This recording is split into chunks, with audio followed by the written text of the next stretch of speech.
প্রকল্পের দ্বিতীয় পর্যায়ের কর্মরত জনবলকে সমগ্রেডে পদ সৃজন সহ রাজস্ব খাতে স্থানান্তরের দাবি জানিয়ে টানা ১২ দিনের মতো আন্দোলন করছে মহিলা ও শিশু বিষয়ক মন্ত্রণালয়ের অধীনে তথ্য আপা প্রকল্পের কর্মীরা। রোববার সকাল ৯টা থেকে আবারও রাজধানীর জাতীয় প্রেস ক্লাবের সামনে অবস্থান নিয়েছেন তারা। এদিন সরেজমিনে বেলা 11:30টায় দেখা যায় নিজেদের দাবি সম্বলিত ব্যানার নিয়ে বসে বিভিন্ন স্লোগান দিচ্ছেন শতাধিক কর্মী। শনিবার পবিত্র ঈদুল আজহার দিনেও সন্ধ্যা নাগাদ সেখানে ছিলেন তারা, তবে সরকারের পক্ষ থেকে কোনো আশ্বাস পায়নি তারা। আমরা আজকে 11 দিন যাবত এখানে অবস্থান করছি। আমাদের 26 তারিখে একটা প্রেস ব্রিফিংয়ের মাধ্যমে সরকারকে একটা আলটিমেটাম দেওয়া হয় যে 24 ঘন্টার মধ্যে আমাদেরকে নিয়ে বসেন, আমাদের কথাগুলো শোনেন। কিন্তু আমাদের কর্তৃপক্ষ কোনো ব্যবস্থা নেন, আমাদের সাথে কেউ যোগাযোগ করেনি, যার কারণে আমরা 28 তারিখ থেকে আমরণ অনশন কর্মসূচিতে যোগদান করেছিলাম।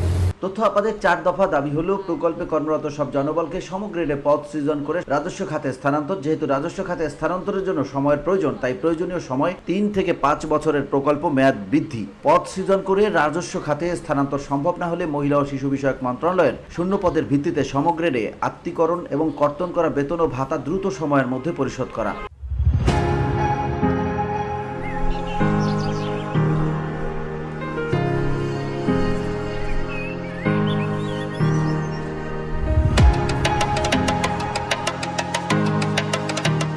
আন্দোলনকারীরা জানান, গ্রামীণ সুবিধাবঞ্চিত নারীদের জন্য 3টি মাধ্যমে 6টি বিষয়ে স্বাস্থ্য, শিক্ষা, আইন, কৃষি, লিঙ্গ সমতা এবং ব্যবসা সংক্রান্ত তথ্য ও পরামর্শ সেবা প্রদানের লক্ষ্যে মহিলা ও শিশু বিষয়ক মন্ত্রণালয়ের অধীনে 2011 সালে পাইলট প্রকল্প হিসেবে তথ্য আপা প্রকল্পের যাত্রা শুরু হয়। তথ্য কেন্দ্র বাড়িতে গিয়ে উঠান বৈঠকের মাধ্যমে সেবাগুলো চালু করা হয়। পাশাপাশি তথ্য কেন্দ্রগুলো থেকে বিনামূল্যে ডিজিটাল ডিভাইস ব্যবহার করে রক্তচাপ ও ডায়াবেটিস পরীক্ষা, ওজন পরিমাপ, রক্তে অক্সিজেনের পরিমাণ পরিমাপ, শরীরের তাপমাত্রা ও উচ্চতা পরিমাপ সহ প্রাথমিক স্বাস্থ্য সেবা প্রদান করা হয়। ইন্টারনেট ব্যবহারের মাধ্যমে এসব কেন্দ্র থেকে বিভিন্ন চাকরির প্রতিষ্ঠানে ভর্তি ও বৃত্তি, প্রতিবন্ধীদের ভাতার ও বিভিন্ন চাকরির প্রশিক্ষণের তথ্য ও আবেদন, উদ্যোক্তাদের ই-লার্নিং প্রশিক্ষণ প্রদান, পরীক্ষা সহ অনলাইনে প্রাপ্ত বিভিন্ন বিষয়ের ফল অবহিতকরণ এবং ক্যারিয়ার বিষয়ক পরামর্শ সহ তথ্য ও পরামর্শ সেবা দেওয়া হয়।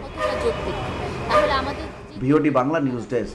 2000 মেয়ে আছে, সেই 2000 মেয়ের ভবিষ্যৎ তাদের উপর যে ডিপেন্ড করে যে পরিবারগুলো, তাদের ভবিষ্যৎ